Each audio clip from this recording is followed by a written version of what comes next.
Hi, good morning, everyone. Thanks for joining us this morning. So this is going to be our 2050 LRTP update at our pre-procurement meeting. It's September 30th, 2022. So we'll probably be releasing this RFP most likely on Monday, October 2nd. I'm Andrew Euler. I'm the Deputy Director of Program Development here at CPA. My side of the office handles the long-range transportation plan, so this RFP today, and then our transportation improvement program. And then my side also does the performance measures. With us today, we also have two people from our finance team.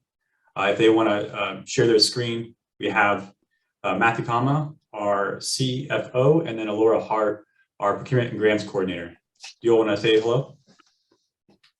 Hi there, I'm Matthew Kama. Glad to see you all on here, and hopefully we can provide some good information so this procurement goes off smoothly.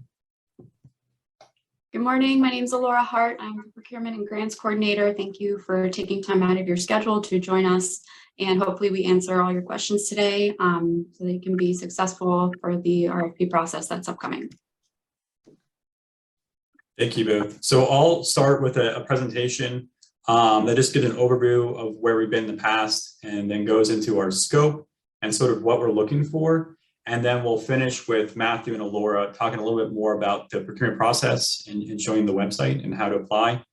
It shouldn't take too much time, probably about 25 minutes total. And then we can try to answer any questions for you all that will get answered today or before we go live on the October 2nd.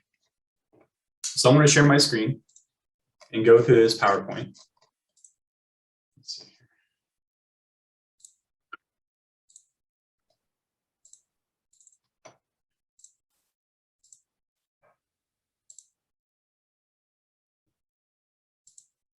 Okay, looks like we're ready to go. So again, it's Andrew, Laura, and Matthew today discussing our LRTP update. Just some background information for you all, some good documents to look at. Our 2045 LRTP last time around was December 2019 adopted. You can find that on our website. And a lot of the things you'll see in this scope is refinements of sort of the products and vision we saw in that document. We also have our Unified Planning Work Program. This is good to look at if you're looking for just a general overview of sort of what a consultant would do versus what the staff will be doing at a high level. Our work program splits out the long-range transportation plan into its own section. So you'll see what's going to be available funding source-wise and then sort of this general activities for fiscal year 23 compared to fiscal year 24. And then if you haven't signed up yet and you're looking for more future opportunities, on our webpage and sort of how you got here today was the palmbeachtpa.org/business. There's also an email list on that you can sign up for and be on the lookout for future RFPs, especially ones similar to the LRTP. We have some general planning consultant RFPs going out probably at the beginning of this coming year. So starting in January 2023, we'll start putting that RFP out there. And those are for 3-year contracts. So if you're interested in being a GPC for us, look forward to those opportunities. So our LRTP timeline, we're going through the procurement now, about to start, and then we're looking to have our kickoff come January 2023, and then we'll be finishing over 2 years in winter of 2024. So our deadline is by December. We're looking to try to have the final plan adopted earlier than that, sometime most likely in September or October of 2024. And just as another piece of information for you all, the consultant and our team are going to be working closely with the regional transportation plan. That's already under Cone of Silence now. I'm just showing you sort of our general timeline on that. I won't be speaking any more about that today, but just to know that you will be working closely with the RTP and sort of their work going on with Miami-Dade and Broward. Many of you may already know this, but what is an LRTP?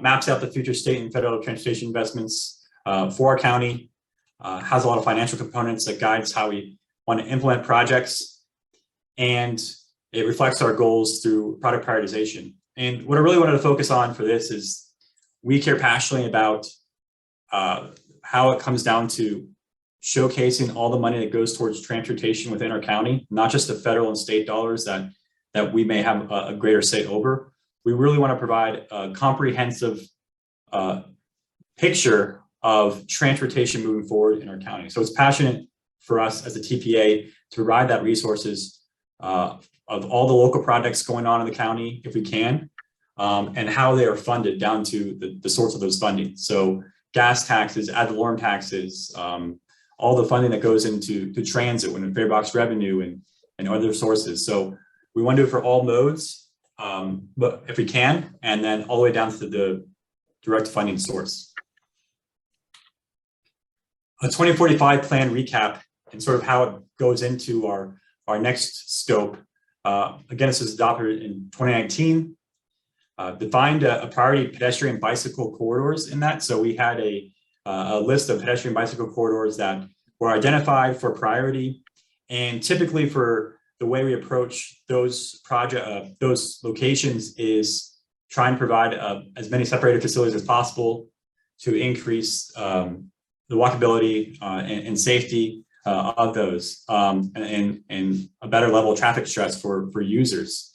Our LRTP last time around didn't define specific types of projects that would go on there. And so this new LRTP is looking to refine that a little bit more and get more into which ones of those major priorities networks should be focused on, even more so, and then what specific projects could we start doing on those that fit within the right of way. It also established our 561 transit corridors. So these are the main corridors that we're studying right now for enhanced transit throughout the county. That includes US 1 and Okeechobee Boulevard, which are two corridor studies that were done in the past and finishing up now. And then our other major corridors, which I'll have a map of in a second here. So a focus for 2050 is really a few main points I wanted to stress. The first is really trying to have the consultants focus on a lot of the tools and technical work and providing those resources for our staff. We have a long list of outreach we want to do to a lot of stakeholders, going to all of our municipalities and our organizations throughout the county. But you know, it really cuts into a lot of the money we have available when we have consultants at all those meetings. So what we're really looking for consultants to do is to really help us get that information ready to go and have our staff be the ones who sort of lead these outreach efforts to the community for a lot of it. Obviously, there's still going to be consultants working on some traditional meetings and being coordinating some of these meetings and workshops we will have, but we're really looking for a lot of staff work on those as well when it comes to smaller scale outreach and to the communities and the jurisdictions. We're looking to have a greater online presence, both from the beginning of the process all the way to the end, when it comes to what is the trend showing, what is our Palm Beach County profile, how does it relate to our partner counties, how are we going to display our projects and get feedback on those. We'd like this to all be interactive in an online tool. I'll throw examples for you that we use here right now, My Sidewalk, Esri, dashboards or story maps, thinking more in that direction, something that's sort of easy for people to understand, but then it can also provide their feedback on.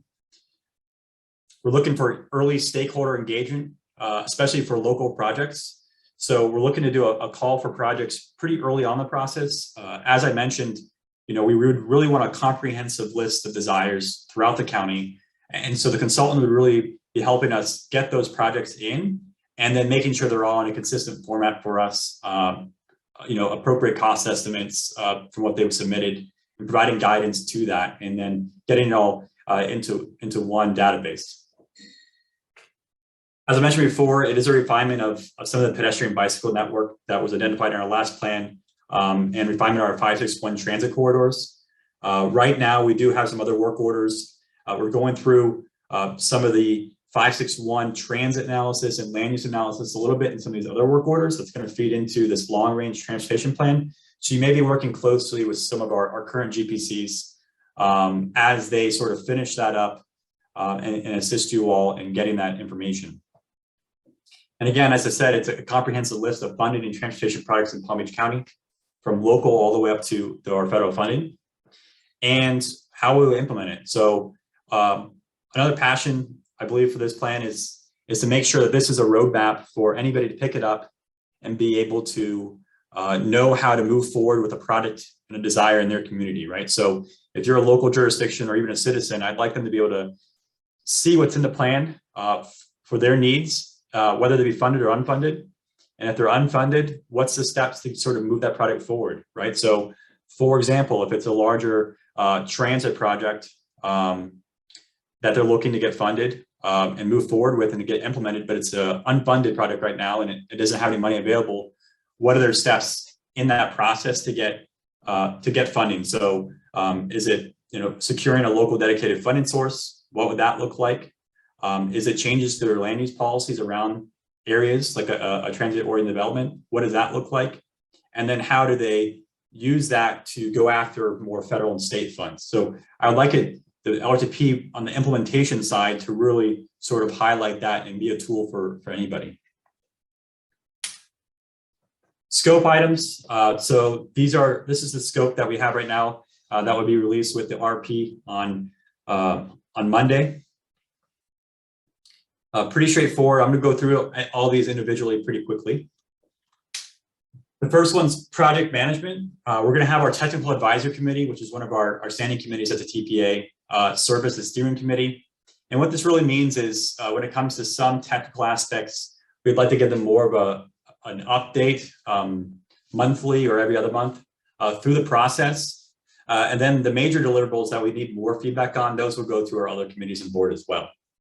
We're looking to have a shared detailed list of meetings, regardless of the consultant doing the meetings or us doing the meetings as staff, but really that comprehensive list of all the outreach that's been done throughout the process and how many have participated in those meetings.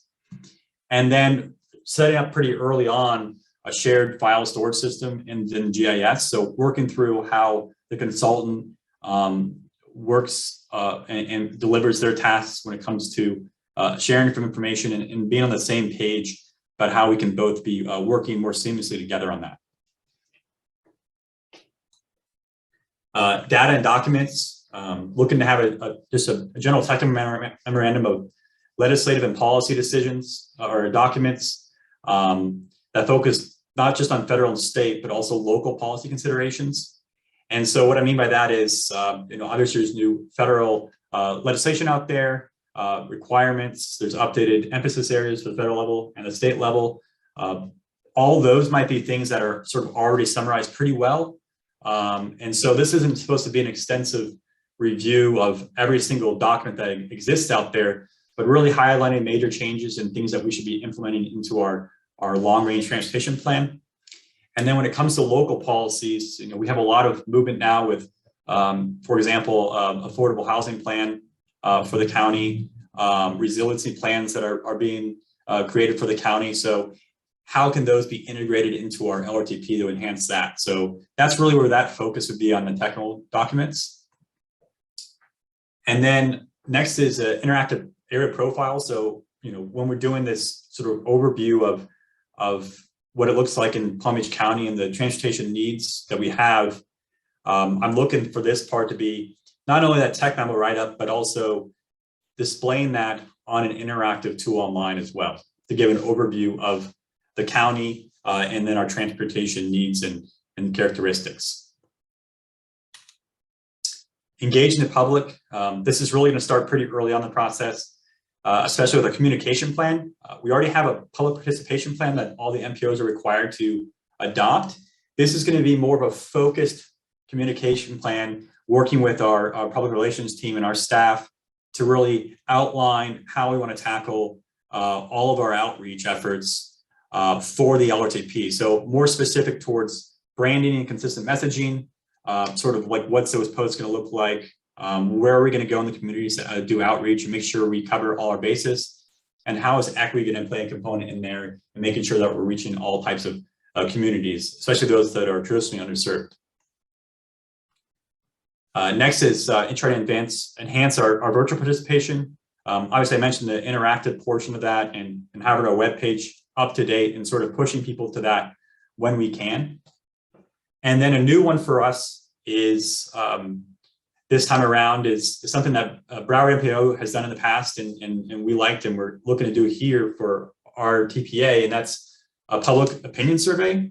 We've done digital surveys in the past, but we're looking also in this one to do a public opinion survey that's statistically significant. It's more of a random sample of citizens in the county to get their feedback on certain transportation issues. And so that's something that's going to be wrapped up in this LRTP as well. And then, of course, there's still going to be the traditional outreach of the consultants and working with us and presenting during our major meetings for updates during particular milestones. Performance-based planning. This is pretty straightforward. So we have our federal required performance measures. Obviously, that's important to us to display well out into the future. But also what we're looking to do is refine the current measures we have in our long-range transportation plan. So you'll see a handful of additional measures that are not just the federal ones that we adopted in 2045. We'd like those to be reviewed a little bit more and to work with us to see have they been effective. Are there new ones we should be adding to replace those measures? And then thinking through how we can actually measure these and do these in scenario planning, right? So when we get to that step of the process in LRTP, is there a way to actually put a scenario on how we're going to meet this target in the future based on different scenarios? And this also requires a little bit of outreach with in coordination with our stakeholders who are the owners of facilities in our county. So an example of that would be our local transit operator, PalmTran. So PalmTran has their targets for electric vehicles, and right now their targets are not the same targets we have in our LRTP, right? So that's an example where we got to work more closely together and make sure we're providing the same sort of outlook in the future and agreed upon target setting for things that we really care about as a county.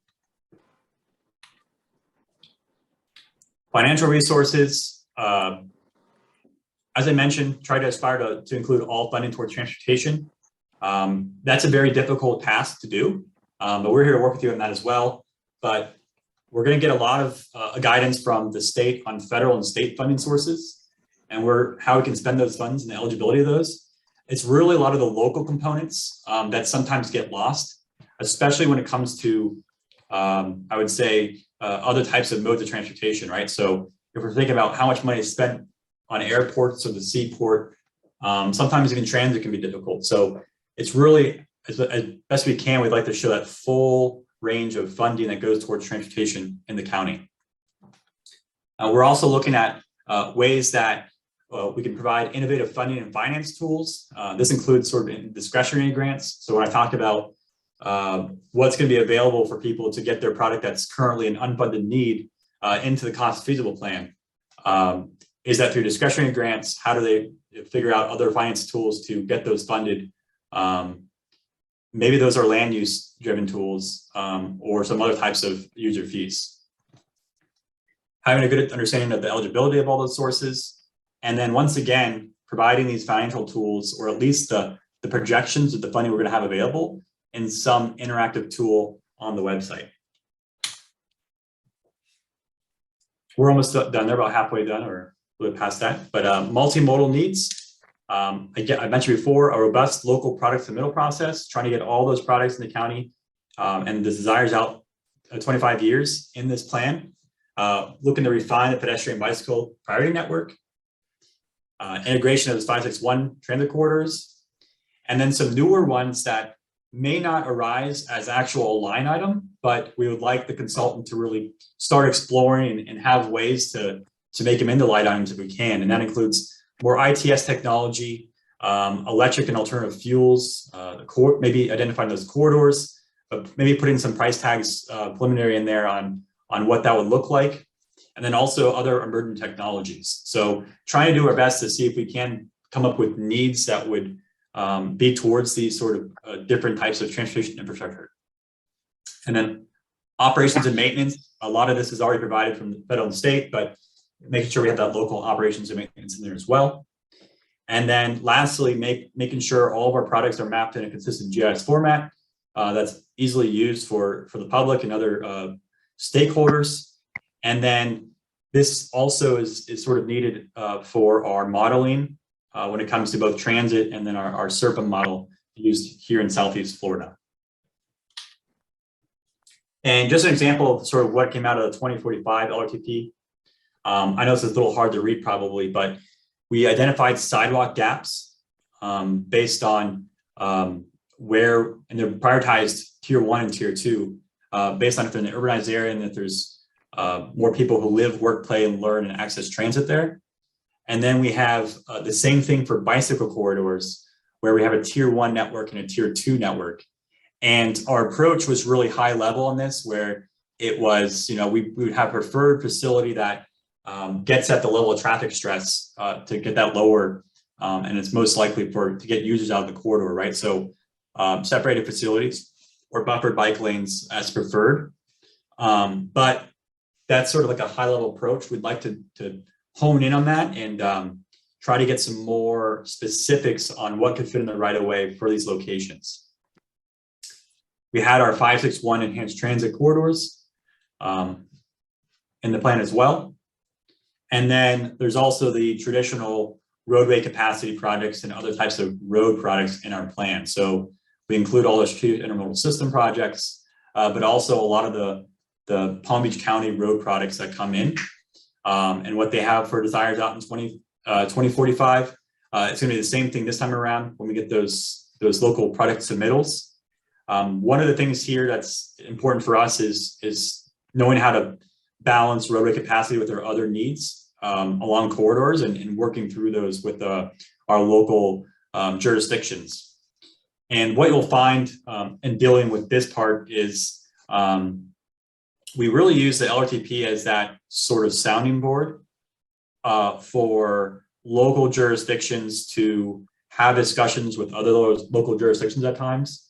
And what I mean by that is there might be a project that is on a county roadway to put in new intersection capacity or roadway capacity, and it goes through their local jurisdiction. So a lot of those conversations start to happen in the LRTP between those jurisdictions. So that's something we want to make sure we balance. And in the end, we only really move forward with projects that are supported as a whole by our governing board.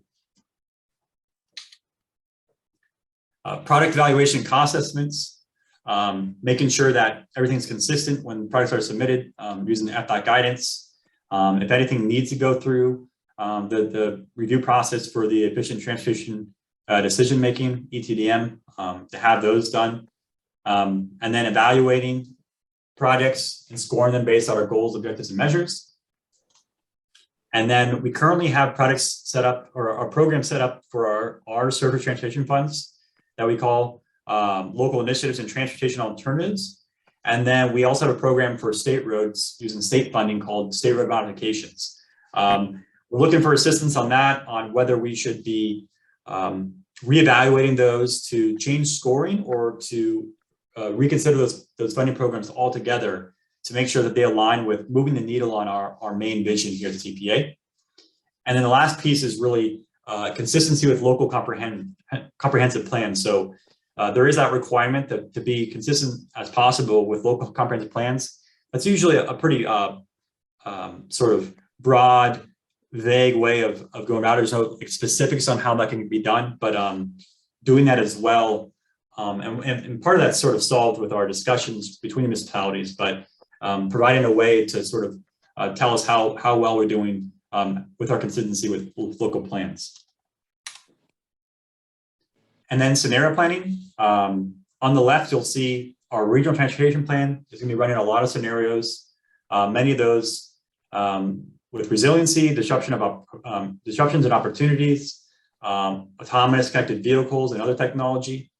And so they're dealing more with those models runs. And then what we're looking for in our long range transportation plan is really more geared towards land use decisions and creating more efficient transportation network, especially when it comes to delivering more multimodal facilities that are efficient. So looking at transit-oriented development and what that impact would be in the model.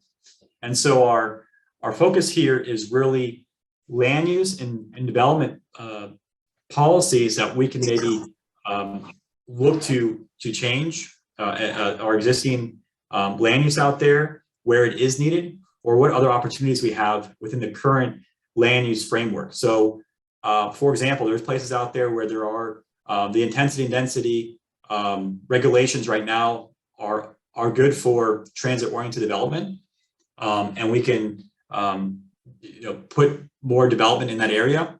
But there might be other opportunities out there where we need to change the land uses to increase the intensity and density to allow for a more transit efficient land use, and also greater last mile connections for pedestrian bicyclists. So that's sort of where the scenarios are headed.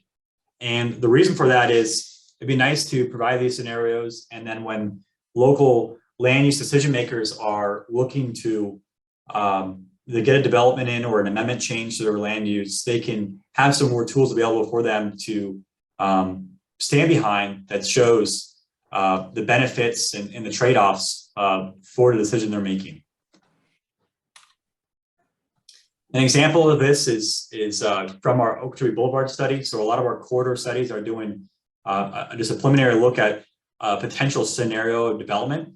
This example here is from State Road 7 at Oak Tree Boulevard, and looking at a buffer around that. If you were to redo that space to increase the housing and commercial development, in this example, you fit 2,000 more housing units, 1.75 million square feet of commercial, and additional parking spaces for park and ride. So looking at these opportunities and modeling those in the model as well is important to us to show in our LRTP. Cost diesel plan is pretty straightforward. Our making sure that we're just clear and where our products and simple and how our products are being funded, and then how do we get the next step for implementation. Obviously, there's been a lot of review by citizens and stakeholders, and again, having that interactive tool and map to gather feedback on these projects. And then this is my last section for you, just evaluation and implementation. How are we attaining performance measures? And again, that implementation steps for all products. How do we realize that vision so anybody can pick it up? They understand sort of which grants they can go after at a discretionary grant level, or discretionary grants, where they need to find local funding sources, etc. And then going back to that scenario planning piece, what sort of land use policies should we be looking at with our county and our jurisdictions to move towards more transit-oriented development? And this is my last slide for you. I know it was a lot of information, but this is right now our scoring criteria, which are important for you all to consider. And so in the evaluation criteria, it's out of 100 points, but I believe we're going to have 3 people on our panel to score all these solicitations. And the first category is the overall product manager and their experience and their success for 5 points. We have overall staff experience, who's going to be working on the contract for 15 points. How well you display local knowledge of the TPA and the Palm Beach County for transportation policy issues and challenges. So do you understand sort of the needs of the community as it relates to transportation? And then all the rest of it is more towards sort of your approach to this LRTP and the scope of services. So it's going to go to public outreach, where we talked about. Again, some experience with public opinion surveys would be good in that as well. Multimodal planning, so capturing all those different modes and how they work well with one another, and those trade-offs and those balances. We have performance measures and data. And this also goes to the whole visualization of that data in an innovative way when it comes to mapping, and then how you're showing that in some interactive way. We have scenario land use planning. So experience and approach to how you tackle scenario planning for us, especially when it comes to land use and development scenarios. And then also integrating some of these other things that are important at the federal level, and then look here locally. So they might also rear their head in the performance measures portion, where there's affordable housing, accessibility to housing and jobs, resiliency and emerging technologies. And then that last category there, prioritization and programming of projects, that gets back to the showing funding in an easily understood way. And then how are you going to approach showing that, and then how we're going to get projects funded from not just the cost feasible ones to move forward, but also those unfunded needs. And then we put in money for scoring for quality assessment and quality control mechanisms throughout the process to ensure that everything is reviewed correctly and has a good level of quality control. I'm now going to turn it over, I believe, to Matthew and Laura, and they're going to just have just a few slides for you all about the timeline, and then I think they're going to go through the website. Hi, my name's Alora. Before we transition, I would like to open up for any questions on any of the information you've received so far on the scope. Does anybody have any questions at this time for Andrew before we transition to the RFP process? Melissa, you might have to look if there's any questions that come in. Yeah, I'm not seeing any right now. If you do have a question, please feel free to use the raise hand feature.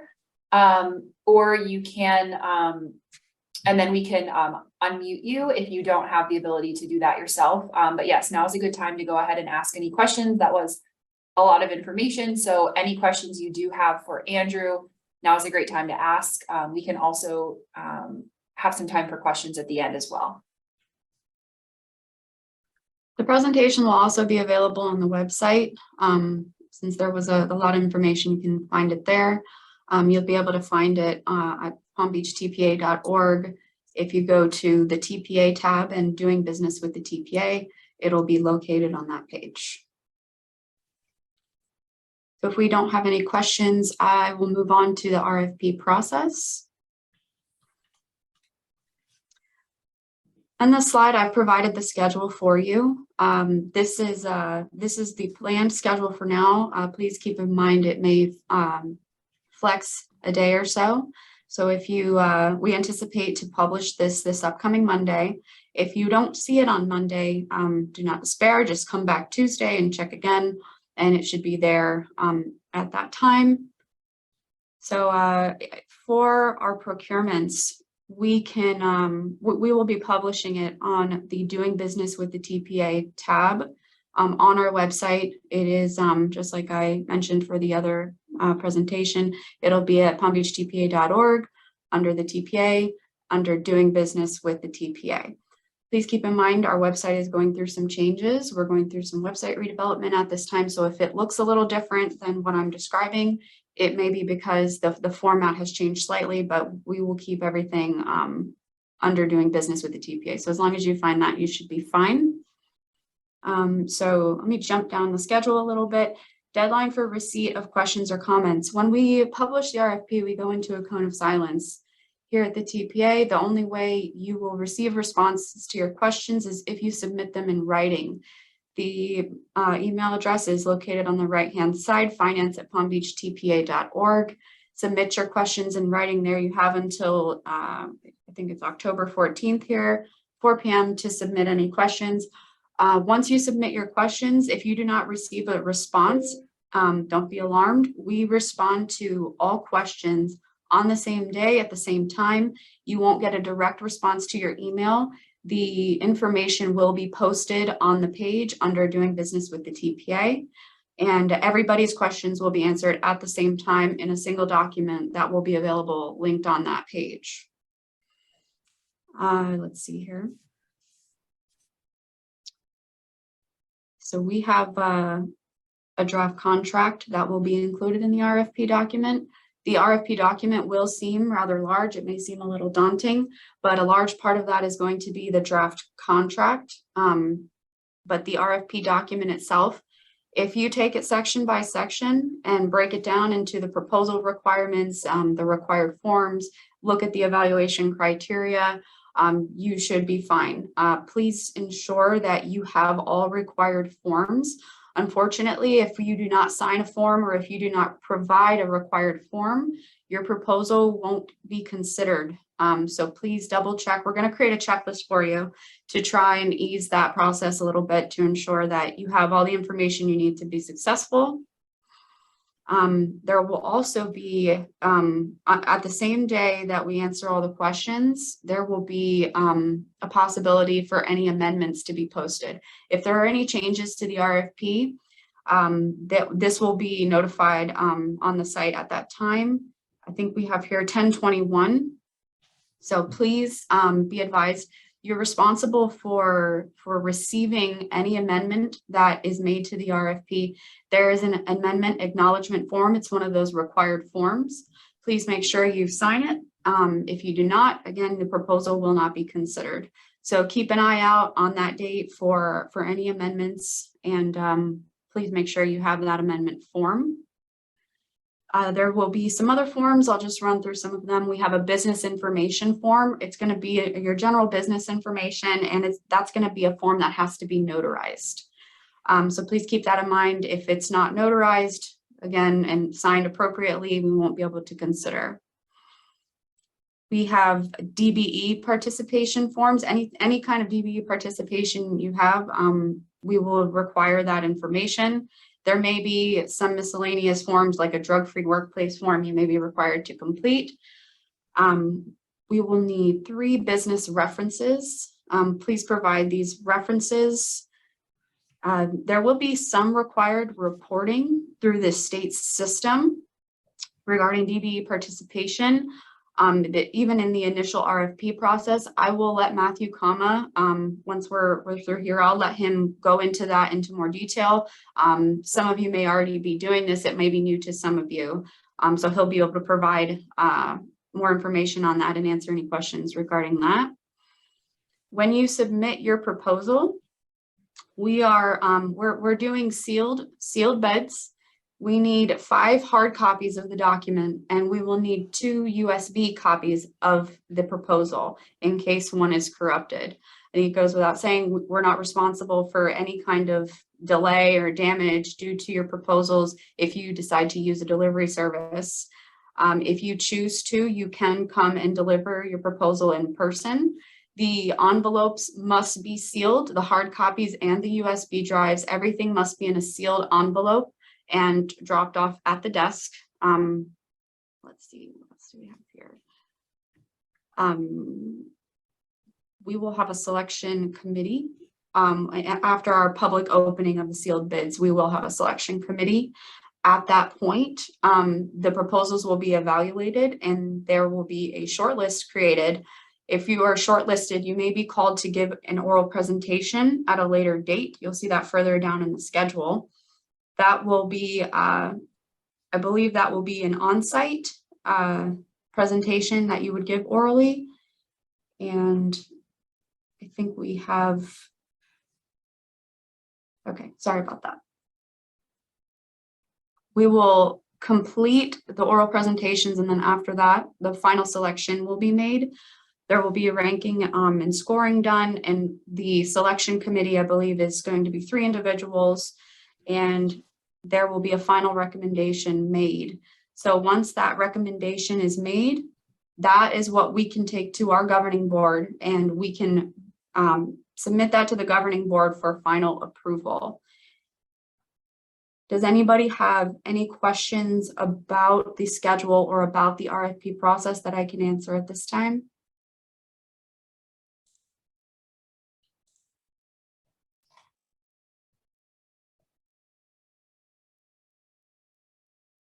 Okay, I think if we don't have any questions, I can pass it on to Matthew He's going to discuss a little more about the DBE reporting that is required for the RFP.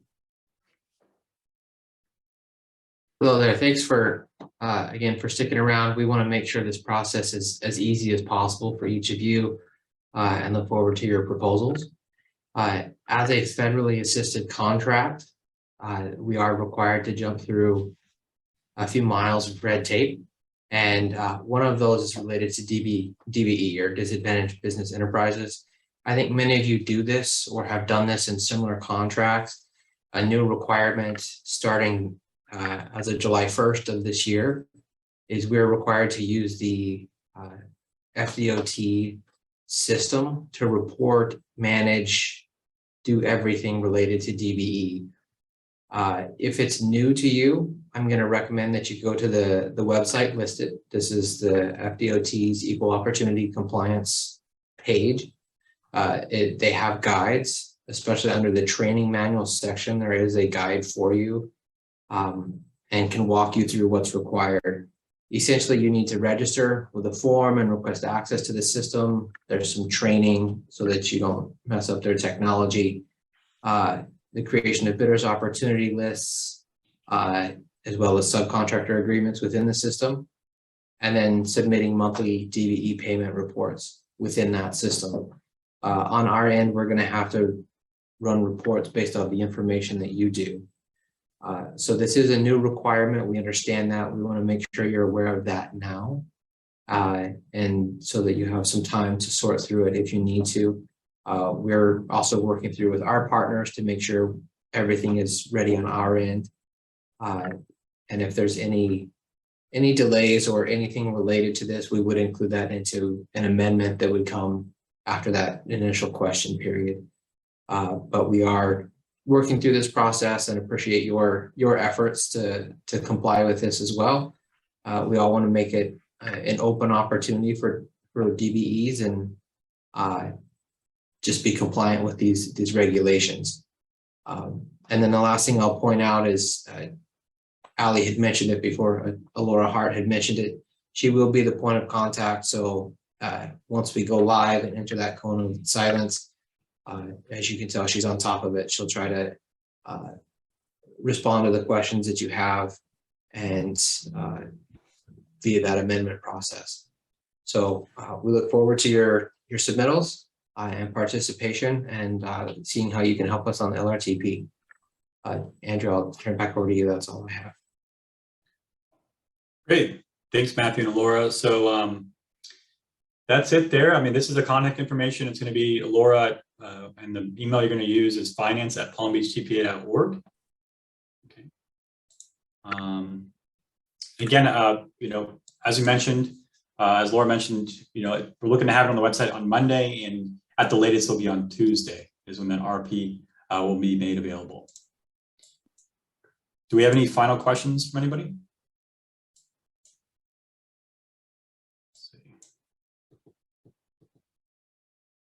Melissa, are you seeing any? I am not seeing any. I'm just looking to see if anyone has their hand raised, and I don't see anything at this time. All right. Okay, so I guess since we don't have any questions, we'll end the meeting. We appreciate you all jumping on today on Friday morning. Looks like it's gonna be a good day outside, so hopefully you guys don't have a long Friday and can get outside. So again, thanks for participating, and we look forward to the submittals. Thanks.